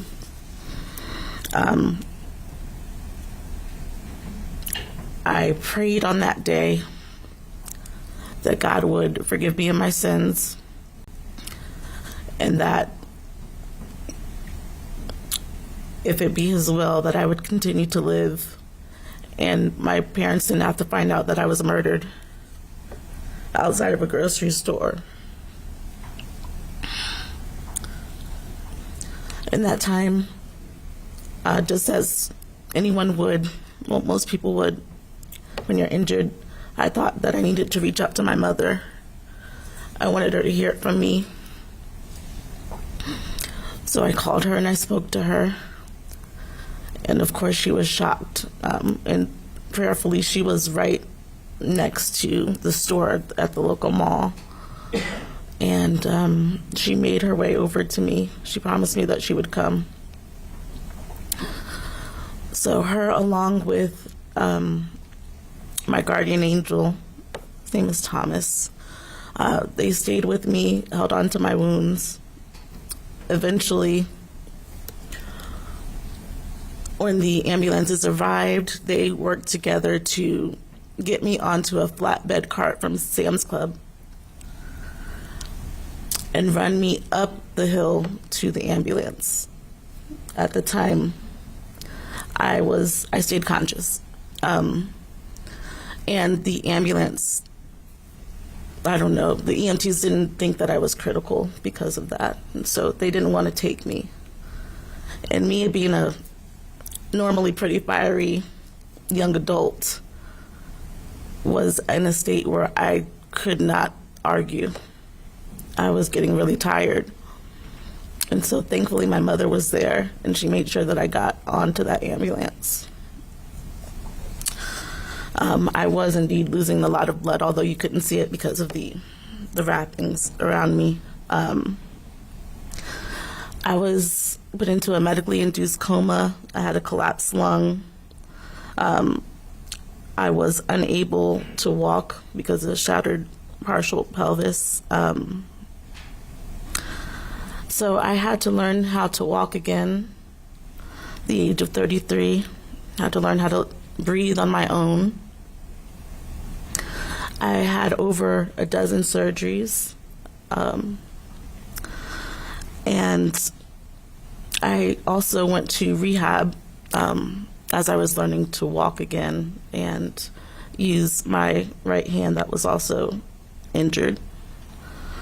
I had so many, my father is a pastor. I've been in the church my whole life. And for the first time in my life, I couldn't pray because I didn't know what to say. And so thankfully, my parents and the community really carried me through spiritually so that I was able to know what to say. At that time, I did learn that my coworker and his wife, Leo and his wife were murdered inside of the store. I had so many questions about why, how, everything we're taught is, don't go out at night alone, keep your head on a swivel, and all those things, it was the morning. And it was so scary for me to think about what my life would be. Would I be able to walk again? Would my intestines heal? And I got to watch my traumatized loved ones put aside their own lives to try to care for me. But through it all, I received an amazing outpour of love locally and globally. My job was amazing, and it really helped hearing words of encouragement from complete strangers. And I know I have people today that still reach out to me or my parents just to check on me. And it means a lot to me. And the Sun City came out in really the darkest time of my life. And I had the determination to live. I didn't want to give this person the satisfaction of knowing that although I lived, that I would not live my life to the fullest, and I wouldn't be a compassionate and I wouldn't advocate. So that was part of my determination to get my health back to whatever I could do. I know God had blessed me to survive, and that I needed to put into work to thrive and to continue to grow. I feel a strong sense of responsibility as a survivor to speak for those who are not here any longer. I know how incredibly blessed I am to be here. I know how easily it could have gone the other way.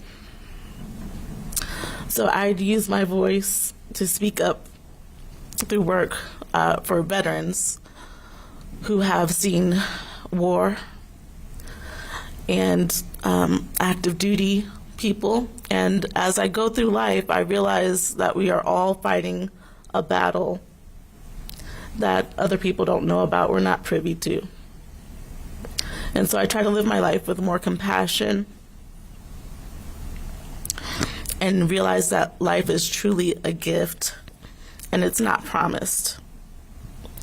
I try my best to spread love to our future generations, knowing that they growing up in a world that I didn't. The world has changed so much, and it's such a scary place, I'm sure, for the little ones. So I'll continue to advocate for mental health, as I did months and months of counseling and psychiatric help to try to lower my PTSD, which is something that I will carry with me along with the shrapnel that I have throughout my whole body. I have a reminder every day. Physically, I have to push myself every day. Mentally, every day. But I know even that is a gift, to be able to do that. I have met some amazing people of all races and backgrounds. My surgeons have kept up with me, and everyone at the UMC really put in their hearts and their souls while caring for us, and I know that that was taxing for them as well. And I think that the response to hate should always be love, because we can't control other people, but we can control how we react and how we have compassion for those who are hurt. This event does not define my life.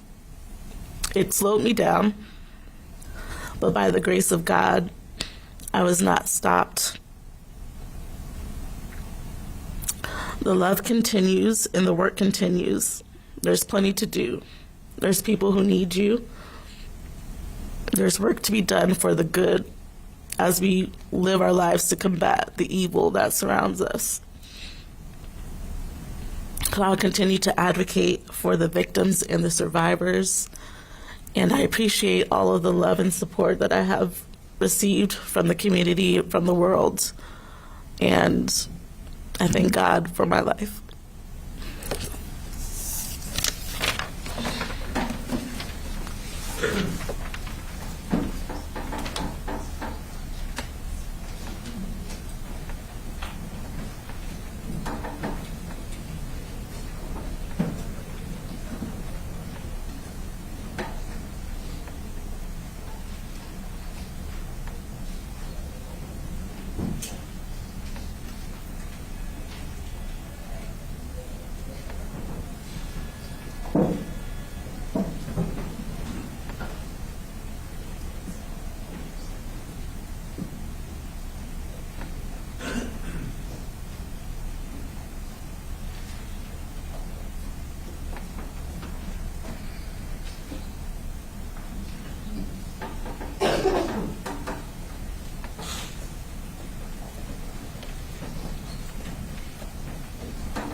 Melissa and Yolanda?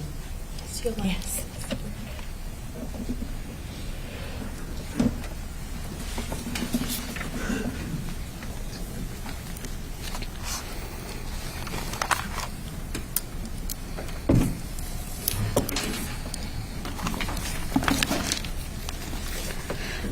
My name is Yolanda Tinajero.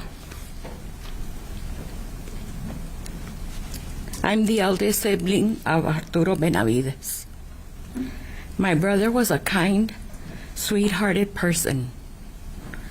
He was married to Pati for over 30 years, and they never had children of their own. So all the nephews and nieces on both sides of our families were treated as their children. He did his best in contributing for all of them on special occasions, such as birthdays, quinceañeras, graduations, school events, baskets for Easter, and gifts for Christmas. That's who he was. He was there for all of these people and also gave guidance and comforting words to those that were going through teenage growing pains. He wasn't perfect, but he gave his best. He gave a lending ear to all of those so I want you to imagine how much he spread himself to all in their lives without complaining. He was a very special person and very much loved by all and well liked by those who just met him. So you can imagine the value of my brother's life that you took so heartlessly. I want you to imagine and understand how his wife Patty has been left alone without her partner for life. Now she lives alone in their home, full of memories that she cannot forget. Even though family does come around and stay with her for a while, it's not the same as her having her husband live with her.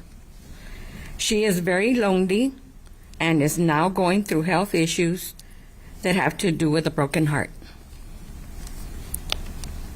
As for me, I feel an empty space in my heart for him. But in this empty space, I still have room for forgiveness for you. At first, I was very angry at you, but God helped me to surpass this anger with forgiveness.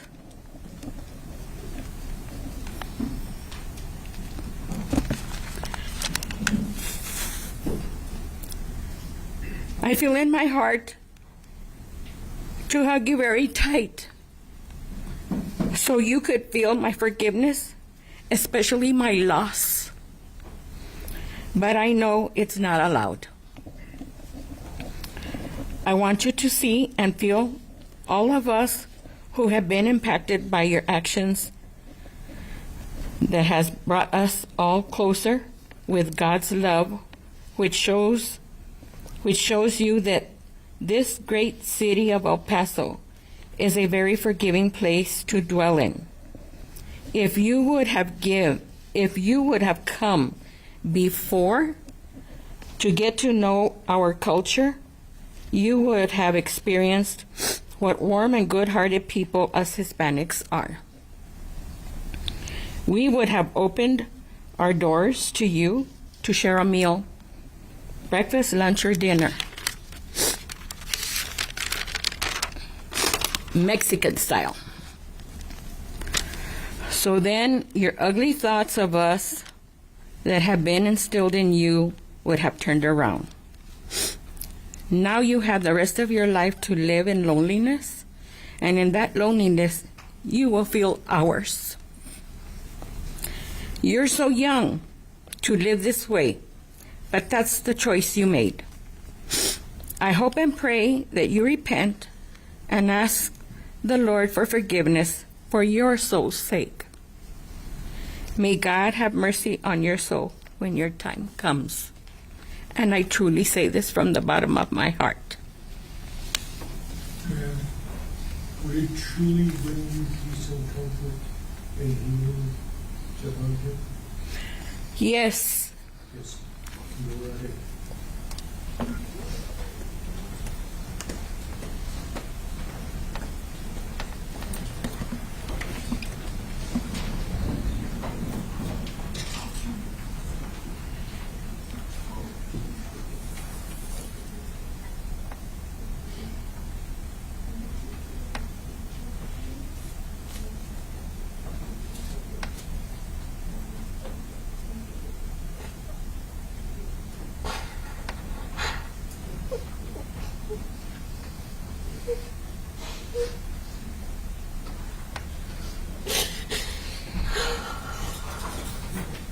Thank you, Your Honor.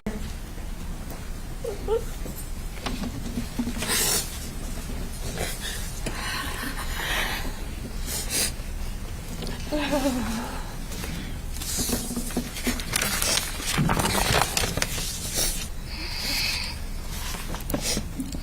you.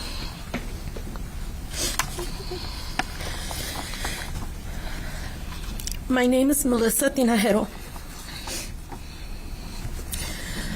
August 3rd, 2019 is the day that time stood still and our lives changed forever.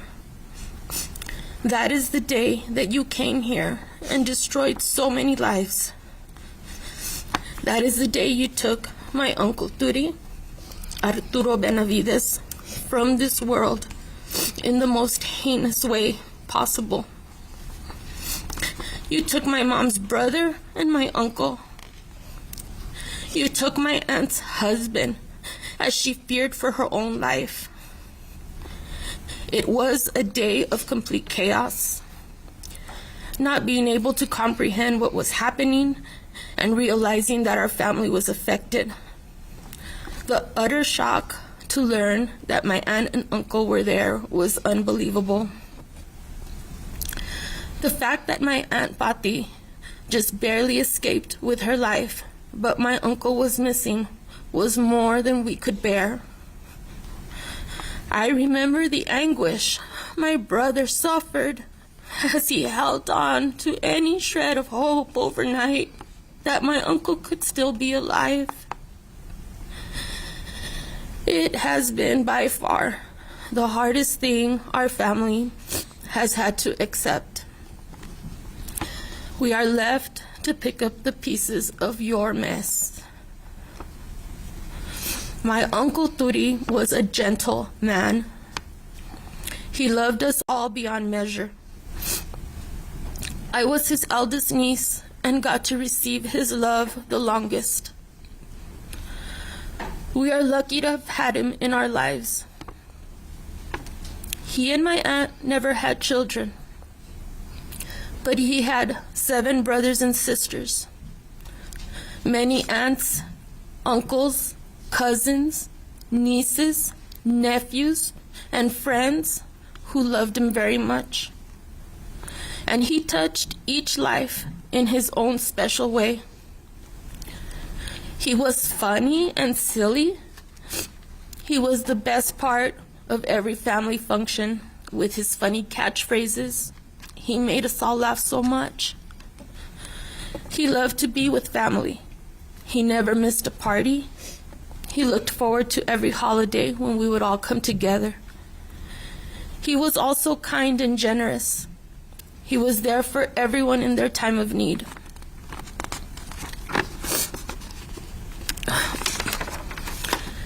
He loved his life with his wife. He loved his dog. He lived his life honorably and with dignity. And life is not the same without him. You stole that from us. The impact of your actions is far beyond our single family. You cold-heartedly massacred 23 beautiful souls, leaving entire families shattered.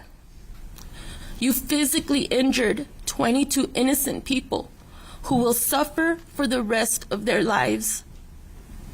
I can't imagine the deep emotional distress of the tons of witnesses that were there that day. Everyday people living their everyday lives, now living with horrific images that they will never unsee. The employees who did their best to bring people to safety in that unthinkable situation. The first responders of every agency imaginable who rushed into that nightmare. Law enforcement officials who had to go into that gruesome scene. I don't know that you will ever comprehend the enormity of what you did that day. But in the face of all that destruction, something beautiful happened. This incredible city of ours came together in unity and love. We consoled one another. We grieved together. We loved each other. Never had I felt so much love and support. And this tragedy has been so hard to endure. Today, I am deeply conflicted. It is not in my nature to hate a stranger. I feel sorry for you, but I'm still angry.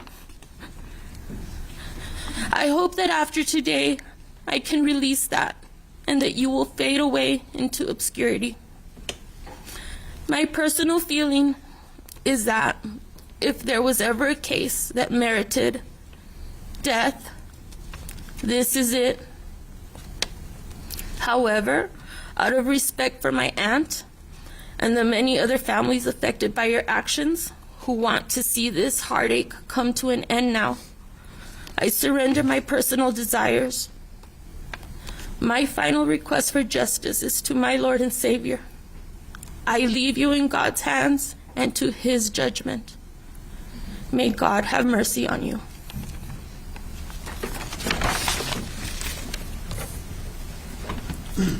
Peace be with you.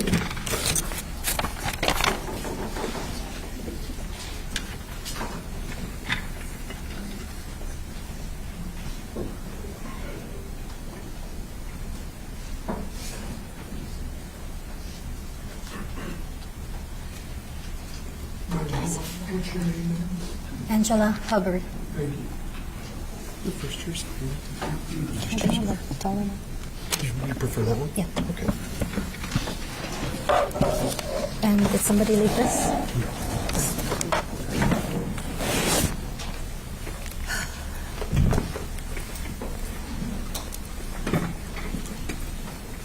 Okay.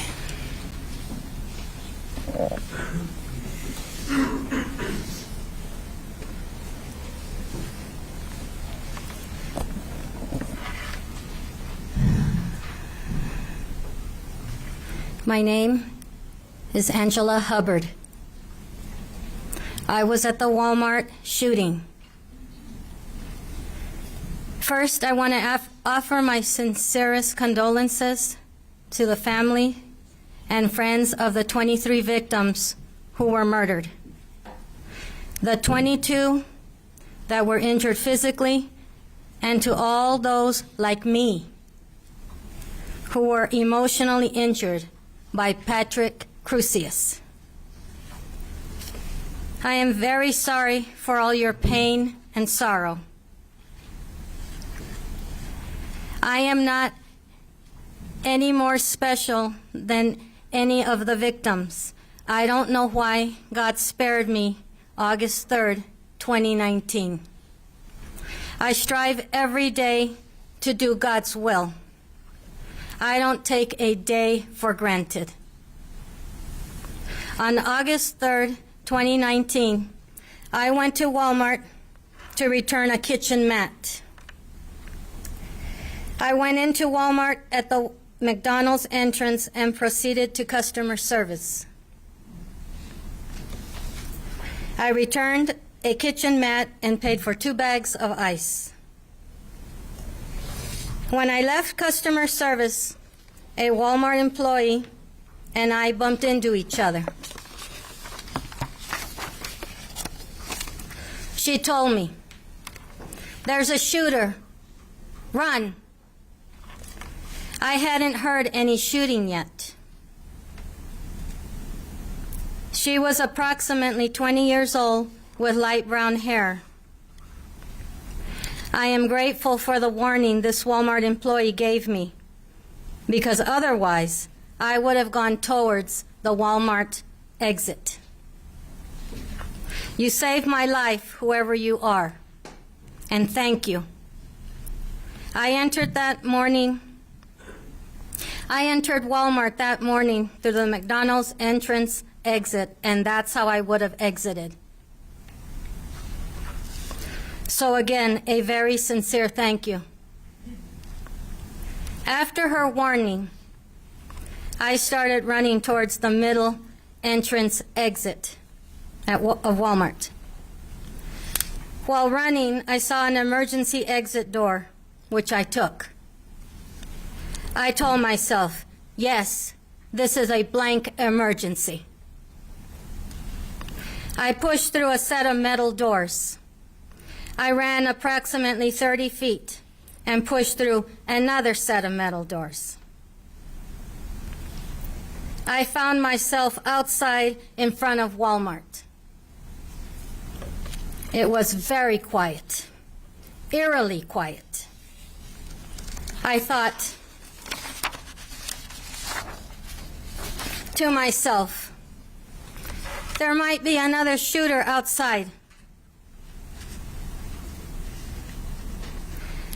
So I dropped to the ground as fast as I could and decided to play dead. I hoped that no one had seen me.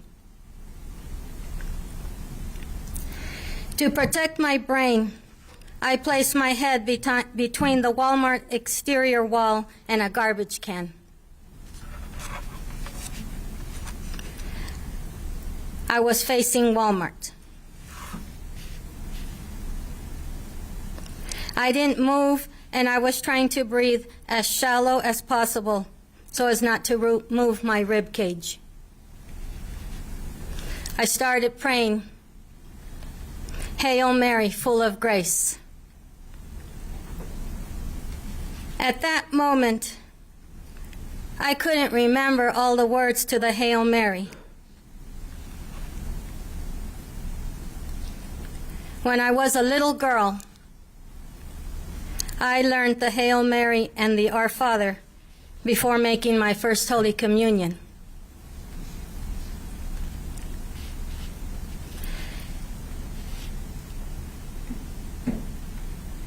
At that moment, I couldn't remember most of the words to those prayers.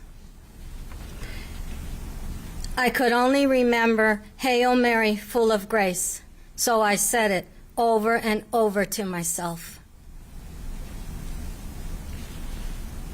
I laid on the pavement as still as possible, trying to appear dead. I was breathing very shallow. My face was turned towards the Walmart wall. I thought about my family and how much I love them. I wanted to call them on my phone, but I couldn't move. I was paralyzed on the ground. I prayed silently, and I thought of my parents who had died a year before the Walmart shooting. I prayed and asked them to protect me. I just kept saying to myself, "Hail Mary, full of grace," over and over. Then I see Patrick Crusius coming out of the middle exit. I say to myself, "Oh God, I see the shooter." He's coming out of the Walmart. He was walking out of the middle entrance exit door with the AK-style rifle pointed straight up. My heart sank because I thought, that's it. My life is over. I'm going to be murdered and I can't escape. Patrick Crusius was walking with speed, confidence, and determination. As he walked out of the Walmart that morning, I saw you. He didn't look scared or nervous to me.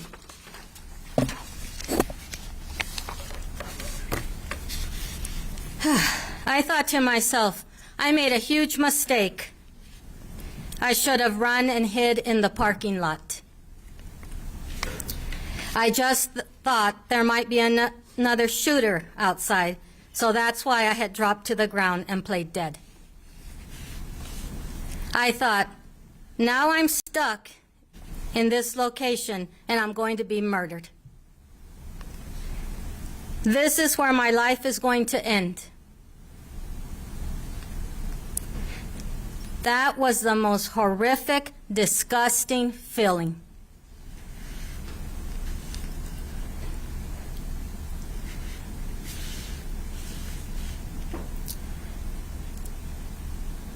Then he was out of my view because of the garbage can, and I certainly wasn't going to move my head. I didn't know where he was. I heard him shooting the gun. I laid on the ground as still and quiet as possible. I prayed for my life. I didn't know if he was going to walk up behind me and shoot me.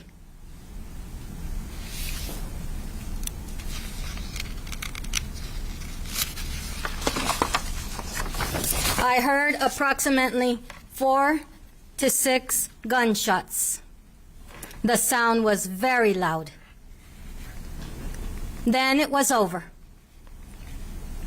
People started getting up from the pavement. Patrick Crusius, I fooled you. I tricked you. I was alive playing dead. I could have been your 24th victim. You could have shot and murdered me. There I was on the ground, playing dead and praying.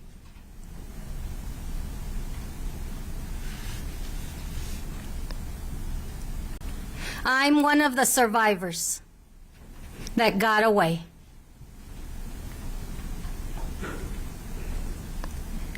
I hope the thought that I survived upsets you. I survived. I'm here. Patrick Crusius wrote in his manifesto that he was attacking Mexicans at Walmart due to their invasion of Texas. You are so wrong and so confused. The Mexicans were here first. Apparently, you failed Texas history in high school because Texas was originally part of Mexico.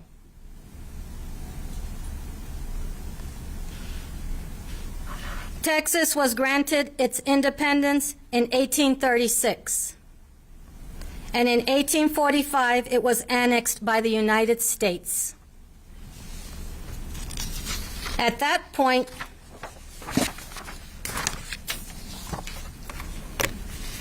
some Mexican, At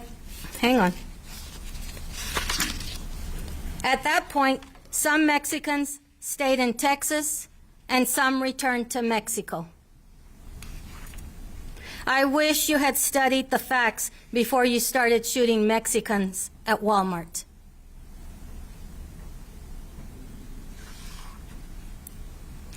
I am a proud Mexican American. I have brown hair, brown eyes, and brown skin. I was born and raised in El Paso, Texas, by a wonderful, loving family. My grandparents were born in Mexico and New Mexico.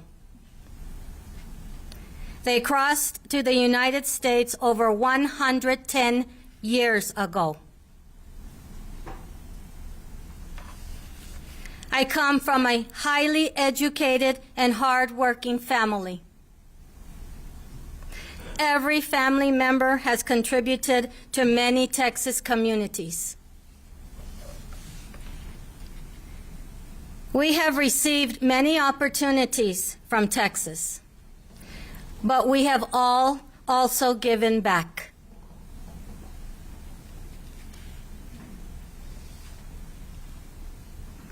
For example, my father and 2 uncles were in World War II, and a brother-in-law served in Vietnam.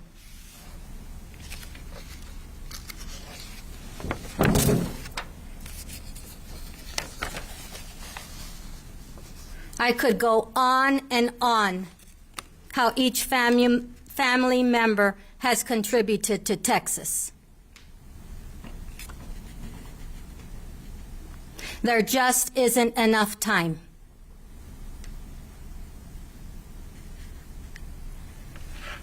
Gun violence can happen to anyone and anywhere.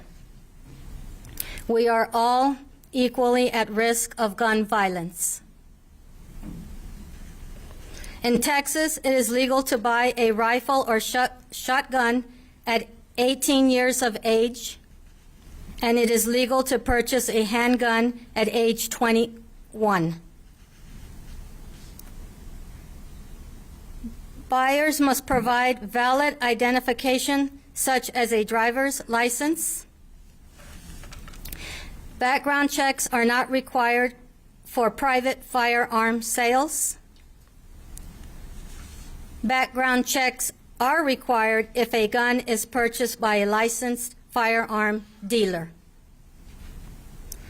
Texas does not have a red flag law, which allows temporary firearm removal from individuals who are identified as a risk to themselves or others. In the state of Texas, handguns must be carried in a holster if they are visible. Firearms are not allowed in certain areas, such as schools, polling places, and airport zones.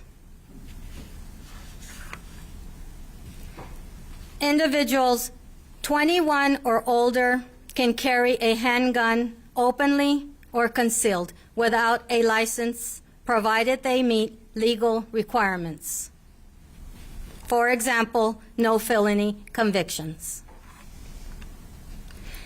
Because of the leniency of these gun laws in Texas, I believe Patrick Crusius was able to follow through with this mass shooting.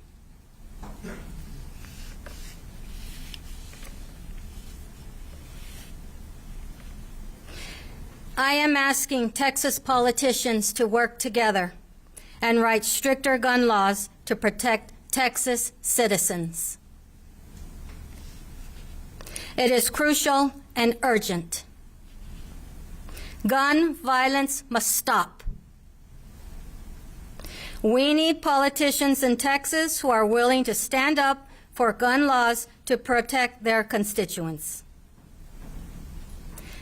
The time for action is now. Let's prevent gun violence of any kind.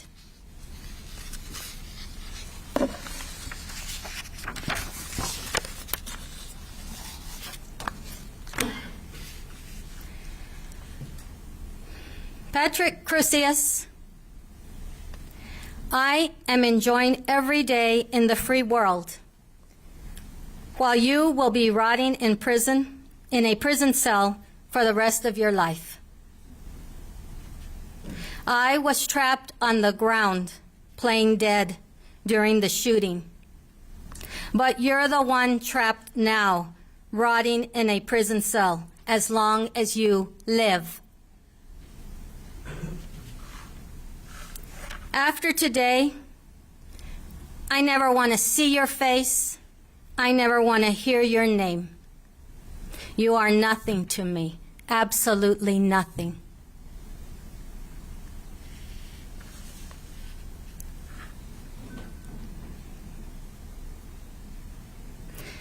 To all first responders and essential workers that responded to the Walmart mass shooting, thank you for your willingness to respond to a potentially dangerous situation and provide life-saving assistance. You are heroes in our community. Finally, I want to praise the courage of the families and friends of the 23 victims and those who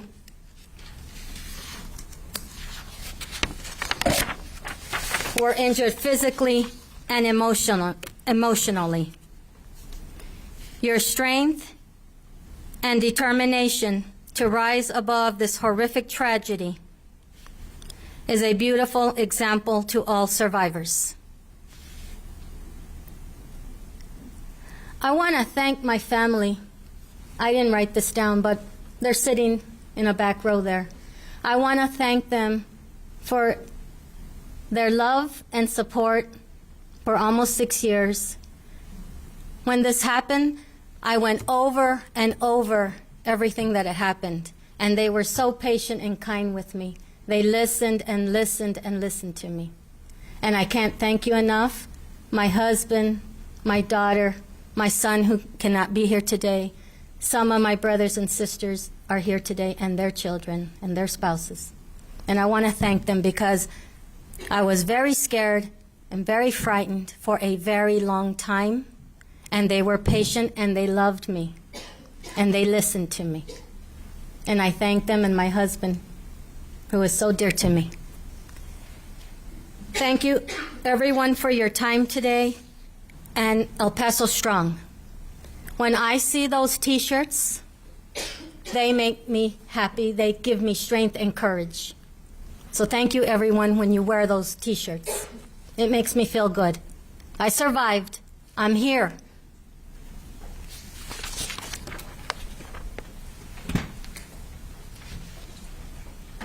Ladies and gentlemen, we're going to go ahead and recess until 1:30, at which time we will continue with our victim.